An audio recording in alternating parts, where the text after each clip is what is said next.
On next week's episode of What Not to Do. Seriously? A helicopter? Ocala's information station, 1370 WOCA. Ocala!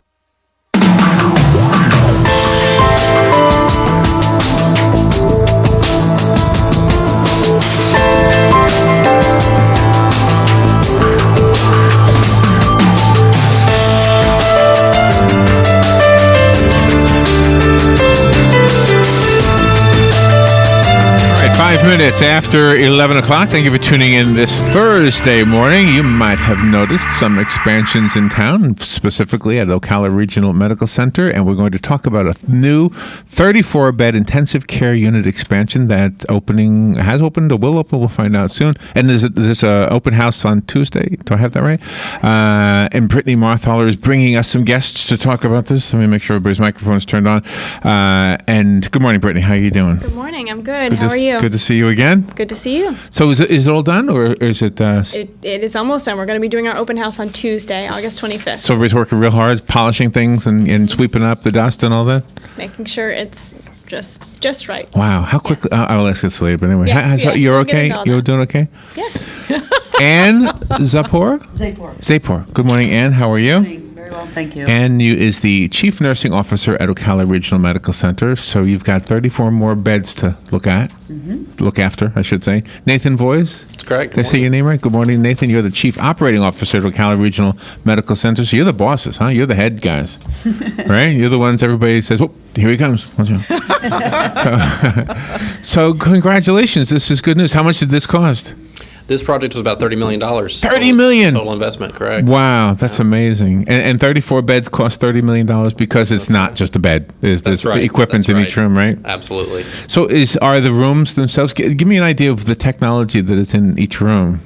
These rooms are all state-of-the-art. First of all, they're about 300 square feet for each room, and in them we have brand new monitoring equipment, brand new beds, and really the whole layout design of the unit was designed to best meet the patient's needs that are going to be in that unit there. So everything about the unit is state-of-the-art, and we're really excited to be able to offer that to the patients that come to our hospital. And this is the intensive care unit? It is. Which is you have to be quiet in there. That's where you hate when you find out that a relative is in intensive care, right? That's where you don't like that place. Sure. Right? I think it's where the sickest of the sickest need to be. Yeah, It's yeah, our highest yeah. level of care. But it's how they get well. So That's right. That's the positive part of that. And is there anything exciting about this that you've never experienced before? Is there something new here that makes nursing that much easier? Well, there's a few things. First of all, as Nathan mentioned, the equipment, the beds are, not only are they state-of-the-art beds, but they're really the high-end beds to prevent patients from getting pressure ulcers. Oh, really? Very comfortable. So we really went to the top of the line when it comes to the bed because that's where the patient spends all of their time. We also have a lot of family accommodations, which is great because when a family member is that ill, the family that is wants such to a be there. great idea. Right. You stand so much when you're in a hospital room. You stand. And the rooms are large. There's, Right. we have a lot of comforts for the family members. We have a huge waiting room where they can go and spend some time if they want to get away and just be, relaxing and watching television.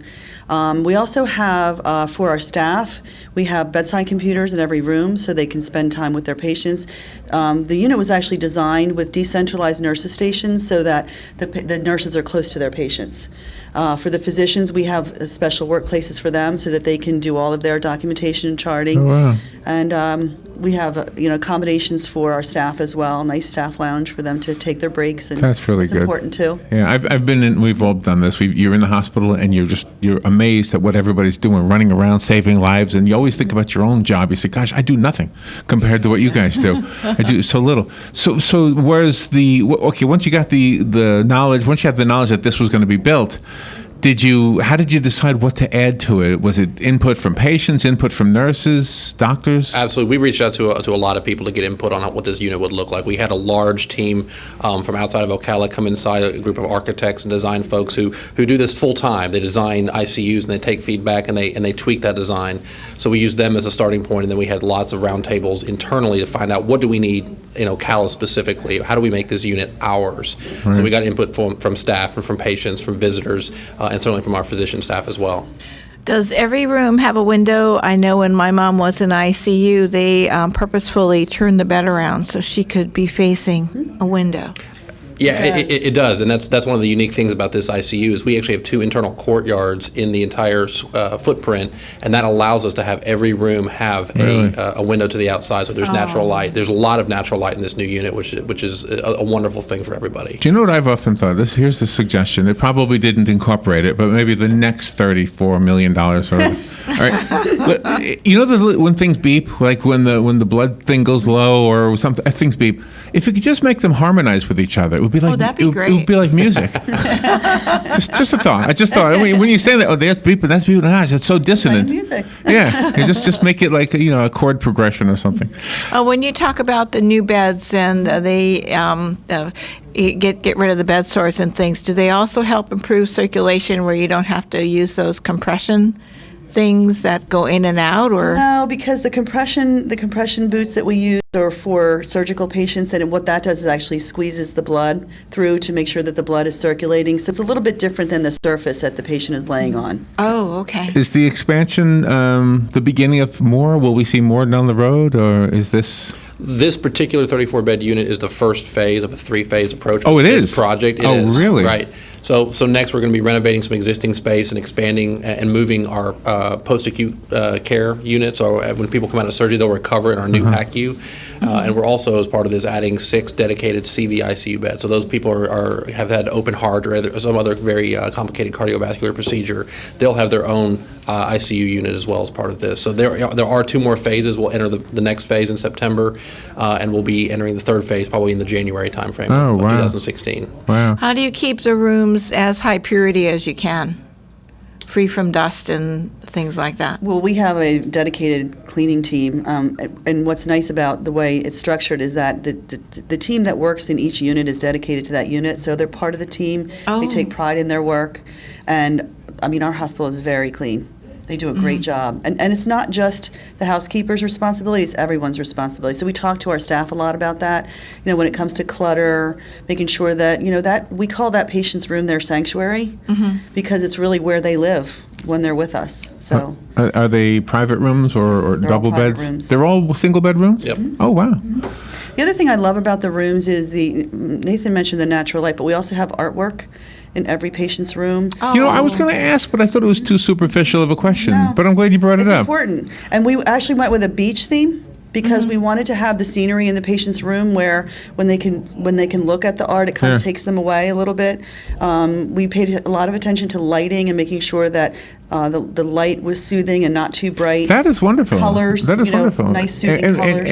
And did you go was it just an instinctive thing, or was there a study done? It's really state of the art now. I mean, there's a lot of evidence out there about the environment, the healing environment for patients, and that it really makes a difference for their healing and for the families too. Yeah, and for the families, when somebody is comatose, for example, it's the family that you're actually doing everything you're doing for. Not that you're not doing anything for the patient in the bed, but clearly that's what my experience was, that you're there and the paintings. I don't want to ask that question. It sounds dopey in a way, but I'm glad you said it because it really was a calming thing. Don't ask me why. I don't understand it, but I remember there was a painting, Brittany, with like a gate. I think it was the Thomas Kincaid, and all the artists, Tutti Fruttis, they think Thomas Kincaid is no good. Yeah. But let me tell you, it was a comforting painting. You're looking at a garden with a gate. With a You gate. want to go in that And there's gate. some light coming through. And you disagree? No, I definitely agree. I think the environment can have a calming effect and really help in the recovery process for our patients and their families. It's kind of like a window in a way. Yeah. Without a window. We have both. Yeah, now we both, right? Yeah. Do you advocate for children to come as visitors to the ICU? I mean, children like 15 and under, something like that. Is that a good thing? We do. You have to be careful because we don't want anyone, whether it's a child or an adult, anyone with any sort of infection coming in, especially in an ICU. But we have an open visitation policy with guidelines. But, many times it's important for the patient and for the child for them to see that loved one. So we do allow the children to come in with a family member. So we'll take a little break, and when we come back, we want to make sure we get the details about the open house, who's invited, and what will we see when we go on Tuesday. So we'll take a little break and be right back. We're talking about the 34-bed intensive care unit opening at Ocala Regional Medical Center, and it's one of 3 parts that we'll be hearing about in the near future. Brittany will bring in the other 2 parts too, right? We'll be right back.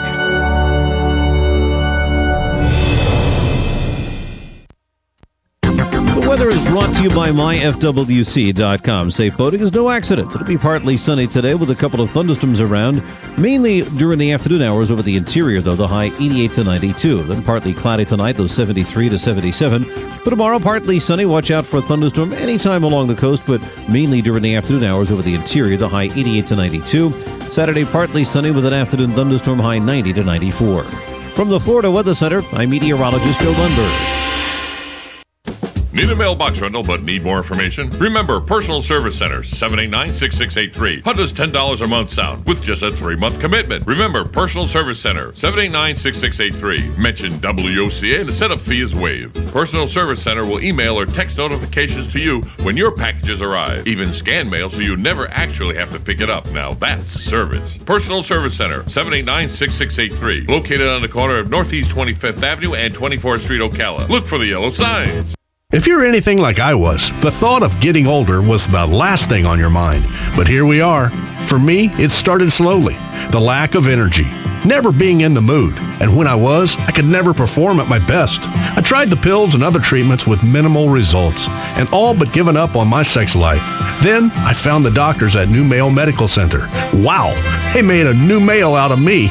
Feel like I'm 25 again. I have renewed vigor, so much more energy, and no longer worry about my performance. New Male treated me like my situation was one of a kind, with a custom treatment plan that really works. I feel great.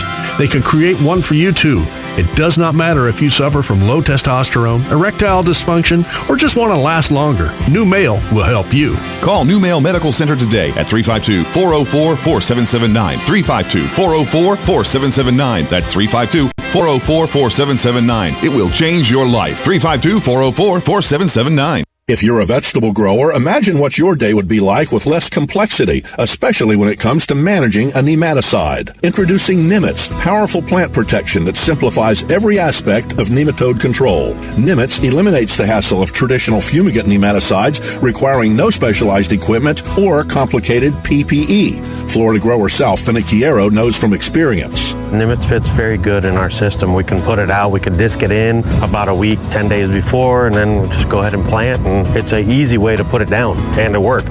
Very distinct. To the row, you could see the difference dramatically. As a safer, non-restricted use pesticide, Nimitz kills nematodes in 48 hours. Finicchiero says this helps improve root health and increase yields. Nimitz is a great product. It works, and it's a safe product to use. It's easy to handle. Finally, a nematicide that's simple, safer, and effective. Nimitz. Now that's the power of simplicity. Go to adama.com to learn more. Always read and follow label instructions. All right, 18 minutes after 11 o'clock. Thank you for tuning in. All right, let me reintroduce our guests. Brittany Marthaler is in the studio, and Brittany brings us a lot of great guests. She is the communications manager at Ocala Health, and today she has brought into the studio Ann Zepor. Did I say it right that time? Ann is the Chief Nursing Officer at Ocala Regional Medical Center, and Nathan Voies is here. He's the boss. He's the Chief Operating Officer at Ocala Regional Medical Center, and they are here to talk about not only the 34-bed intensive care unit that is opening over at Ocala Regional, but the fact that there's an open house where we can all go see it for the first time on Tuesday. So when is it? What time on Tuesday? On Tuesday morning, beginning at 9 a.m. until noon, we're going to do open community tours, let you see the facility as well as the amenities that they had talked about, the waiting area, and just to get to see the expanse of it. I mean, everyone has been driving by this area and seeing it from the outside for so long, so we know that, or we hope that people are excited to see on the inside what we've been working on and why it is that we're doing what we're doing. So I'm assuming there's no patients in there, or there won't be on Tuesday? No. Okay, no. So when do you move the patients in there? When does that happen? Wednesday. Oh, the day after? Mm-hmm. Mm-hmm. Wow. Wednesday morning. Wow. And are they coming from are they already in the intensive care unit elsewhere? Okay. Yes. So does that take the place of the intensive care unit, or does it add to the space? We're adding to it total. We're adding a total of 22 ICU beds when the project's totally said and done. Okay. Yeah. So it's a very coordinated effort. We've got a lot of teams, a lot of planning has gone in place to make sure this move goes very well. So we'll both be admitting new patients and transitioning existing patients into the new unit on Wednesday. Can we lay on the bed and see how that thing's... and play with the buttons. Can we see how it stops you from getting those bed... What do you call them? You didn't call them bed sores. What did you... Pressure ulcers, they're called Pressure now. ulcers. Mm-hmm. Okay. What does it actually do? What's the science behind it? Does something roll underneath you? You can set the bed so that it does move underneath, and there's also a very specialized surface that creates very little pressure on any of the bony surfaces. Oh, really? Oh, that's got to be great. I mean, it must be horror for a nurse because they happen quickly, don't they? Yes, yeah. I seem to remember my dad had one. It was like it wasn't there, and then all of a sudden it was there, and he was having really good care too. We do a great job of prevention with that these days. I mean, it's very different than it used to be. So that should be. I'm hoping one day that there will be beds everywhere that have that technology. Right, so we don't have that at all anymore. Couldn't that actually? This is a medical question. Couldn't that actually cause somebody to get even sicker? I mean, wouldn't? Yeah. Okay. Wow. It's really nice to see a good rapport between you as an administrator in that capacity, sir, and you as a nurse for the staff. You not only have to oversee the staff, but you have to have this good communication between the two entities. We do. We do. Our offices are 2 doors down from each other, and we meet several times a day. I mean, we're always working together as a team. I mean, at the end of the day, it is about a team, and we can't operate in a silo effectively anymore. No, I don't think any organization really can. So we really work hard to make sure everyone's on the same page, and we consider every possible circumstance whenever we're trying to do anything major like this. It's such a serious job. I would have a hard time. I think I'd be throwing paper airplanes, and you'd probably come in and say, "Stop." Well, we're in a serious business, but I think we're a good team. We get along well. We all have a good sense of humor, and have to have that's levity. important. So does this mean you'll be hiring more nurses? With Absolutely. Oh, We already really? have. Absolutely. Oh, you already have. Oh, yeah. Oh, wow. Yep, they're already on board. Yeah, we had to get them trained up and get them ready. We'll have to get them oriented to the unit and all that good stuff. So we actually started planning this and implementing it back in April and May to get ready for this new unit opening today. So this week. I guess this is a nursing question in general. Is there always constant education in your field of your profession? Absolutely. Because things are always changing. So, there's the basic nursing school, and then, you can go on to get a bachelor's degree, master's degree, but there's also constant education within the walls of the hospital. Specialized training, we do skills fairs where we check off the skills that nurses are performing on a regular basis. We're actually partnering with one of the area nursing schools to develop a program for nurses to go back to get their degree. And we just launched our first nurse residency program for brand new nurses that we put them through a very rigorous program of education in the classroom and at the bedside to make sure that they're coming in as a new nurse and really learning right from the beginning. Oh, And wow. how many hours is one particular shift for It's nurses? 12 hours, 3 12-hour shifts a week. Uh-huh. And the nurse residency program actually runs for 4 months for medical surgical nurses and 5 months for critical care nurses. And can they step up to become a nurse practitioner and then from there to become a doctor, and you're able to accommodate them? Well, you don't usually go the or- nurse to doctor route. Usually that's a different route. So usually you would go to be a nurse practitioner, and you would be working, it's called an advanced practice nurse, working alongside with a physician, having a lot of the same privileges that physicians have. Oh, okay. 3 12-hour shifts a week. Wow. That seems hard to do. Well, you have a couple extra days off, so that's nice, but the days are long. 12 hours, though. Yeah, I mean, it's a long by the time you're at the 12th hour, yes, you're worn out. Are they in a row? 3 in a row? They can be. We let the staff pretty much pick their own schedule. So Really? if they want to work 3 days in a row. Is that what you do? You do 12 hours? No, we do. We have 5 12 hours. Five 12-hour shifts. Oh, you have 5 12-hour shifts. Because we you're work, the we work bosses. Monday through Friday, but we Yeah. work some long hours sometimes. Do you have your own pharmacy in-house? Yes. So if people need special medications, Sure, 24 you're hours. able to provide As a matter of that. fact, our new ICU has a special area for the pharmacy right in the unit. Oh, how wonderful. We also have a tube system that's pretty cool. Right. What is that? What is lab specimens and things like that are collected from the patients, rather than having staff actually walk them down to the lab for analysis and processing. There's Right. a tube system where they put in the tube system. It's like the bank thing? teller, right? Yeah, Oh, exactly. oh, really? Yeah, Here comes the kidney. No? When you say specimen, In the tube system. I'm trying to picture what you mean by specimen. Vials. Lab, Yeah, tubes, yeah. blood tubes. Blood tubes. Oh, tubes. And they fly through the thing and they don't break? Yeah, No, do we not have a break. special, very Wow. cool-looking container that they go in. So we can see that on Tuesday also? You can see it. Have you We'll ch- even let you press it and play with it. Oh, no. Really? I can send the specimen? I can launch a specimen. I've been called a specimen before. Yeah. Brittany, have you been in there? I have. Yeah? It's, as I had mentioned, just the vast expanse of it. I mean, you walk into these rooms, and they're the size of a bedroom, and that's not typically what you think you would see. Right. But they're just beautiful. I mean, in addition to just, the appreciation that I have for the nurses and what they're going to be doing in there, but just from purely from a patient and family member, lay person like myself, going in, it's impressive, I think. So I'm excited for people to be able to walk through and see it, meet some of the care team that's going to be there, some of our leadership, and just have a good time opening the unit up and celebrating with us this expansion. Wow. Recovery must be quicker too for a unit such as that. For the patient. What, recovery? Yeah, for the patient to recover from whatever it is they're in there. Why would that be? Just because it's nicer? Well, like I said before, the environment, there's a lot of research that, the healing arts, so the nice environment, the natural light, all those things contribute to healing. Wow. And the fact that the families can be there with them. Will there be beverages on Tuesday? I noticed you have valet parking that's available. There will be valet parking. We will also have refreshments that morning as well. We'll have some, coffee and beverages as well as some snacks as well. So we're hoping that we have a good turnout of people just coming to check out the unit. So we're looking forward to it. Wow. Okay. Well, I don't know that there's much else to ask. I can tell you something real quick. My sister died. You never knew my sister, but when did she die? Like 8 years ago? It was about 5 years ago. 5 years ago. Yeah. And she was in intensive care. And the nurses were the best. we knew she wasn't going to live.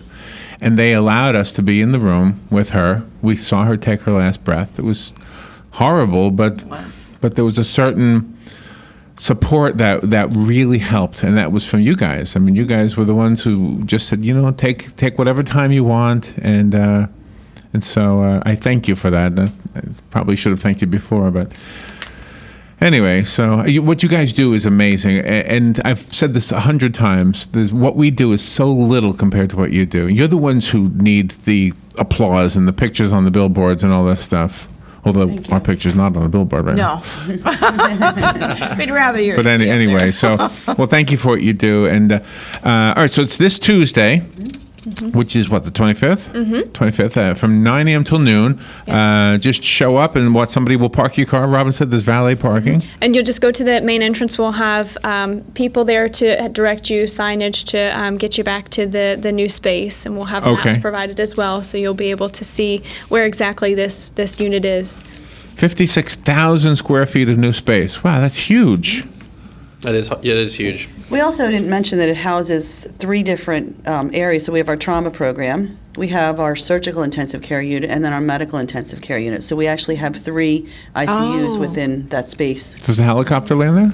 We have a helicopter on really? lands on our building. Yep. On the building, right on top. Not the new one. The helicopter has been there for about 2 years, so that's not changing. But okay. Yeah. I just didn't realize it landed on the building. It did. Yes. Yeah. It lands on top of the building. That's part of our trauma service. So that has been there for a few years, but that to Ann's point, this is a consolidated unit of our intensive care. So moving more towards that collaborative effort and having these patients in close proximity so that we can better care for them. Brittany, real quick, could you give that phone number for the people who want nurses information? Yes, we have a healthcare hotline that's 800-530-1188. If you have any questions specifically about this open house, you can give our marketing office a call. It's 352-401-1158. That goes right to my desk. Right to your desk. Right to my desk. All right. Brittany, as always, you bring in some great guests and get us some good information. Thank you for having us. Nathan Voice, nice to meet you. Thank you for coming in. Thank you for what you've chosen to do for a living. And Ann Zaipor, thank you for what you've chosen to do for a living. It's awesome. So everybody, we'll keep mentioning this. Robin will put it on Facebook. If you share the video that we just made, other people will get to be able to spread the word as well. Tuesday, go to the open house over at Ocala Regional Medical Center. See the new 34-bed intensive care unit. Thank you. Thank you, all of you. Thank you. We'll be right back.